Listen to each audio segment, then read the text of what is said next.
Las Vegas Sands is a major partner of Goldman Sachs. Goldman Sachs has had this $50 billion organization as its client for some time and has been involved in hotel financings all over the world on behalf of Las Vegas Sands. Because of that, and according to my source, who is very close to the bond financing connected with the $750 million subsidy that the Nevada Legislature approved last year, explained that Goldman Sachs floated the idea of doing the financing without Sheldon Adelson, but wasn't really serious about it. My source called Goldman, the Goldman representative, and said, and I quote, "What are you doing?" And the answer he got back was, "Well, we're saving face." But then when he followed up and said, "Hey, your major client is Las Vegas Sands," the response that he got back was, again, "We're saving face."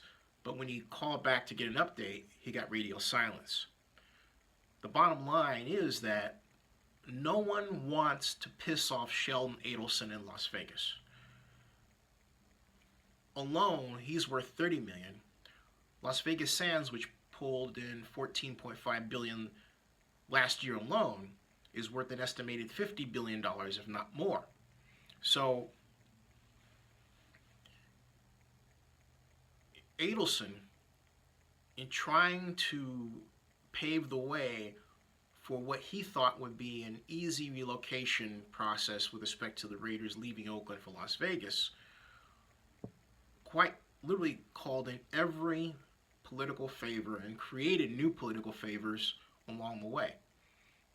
The last statement of his paragraph, referring to the countless number of people involved in the elected officials, wasn't put there by accident. It was a reminder by Adelson to the community of Las Vegas of what they did to get Mark Davis this far with respect to Mr. Adelson.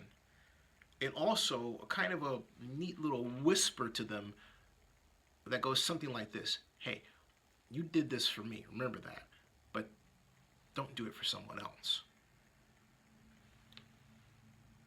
Because of this, for all practical purposes, right now, this is dead, completely dead. And it's not just dead because of the relationship and the expenditures that Adelson has made. It's dead because of the simple fact that no other casino owner, not Steve Wynn, for example, or Bill Hornbuckle representing MGM, or any of the other casino owners want to upset Sheldon Adelson. Remember, a number of them, including Mr. Wynn, came to the Nevada Legislature to speak on behalf of his project.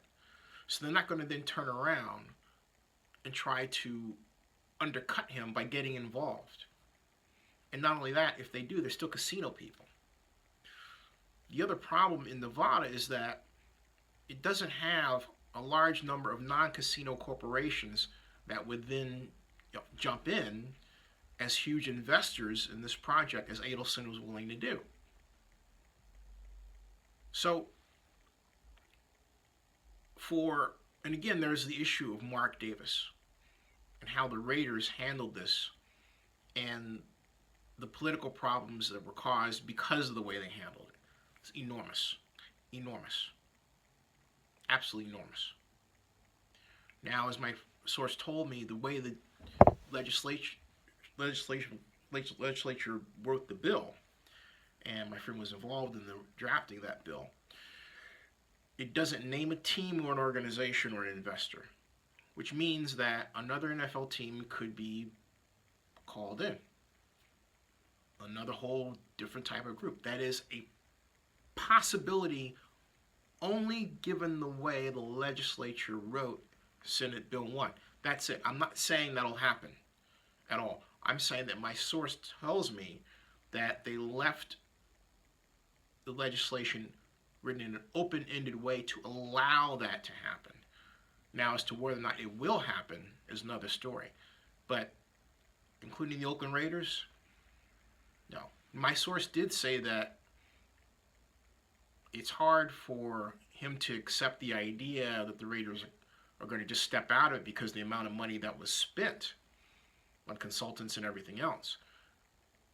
But this begs the question, was that the Raiders' money or Las Vegas Sands money to the Raiders because the Raiders knew what studies needed to be done with respect to football, a football stadium, and Las Vegas Sands people did not? You see what I'm getting at?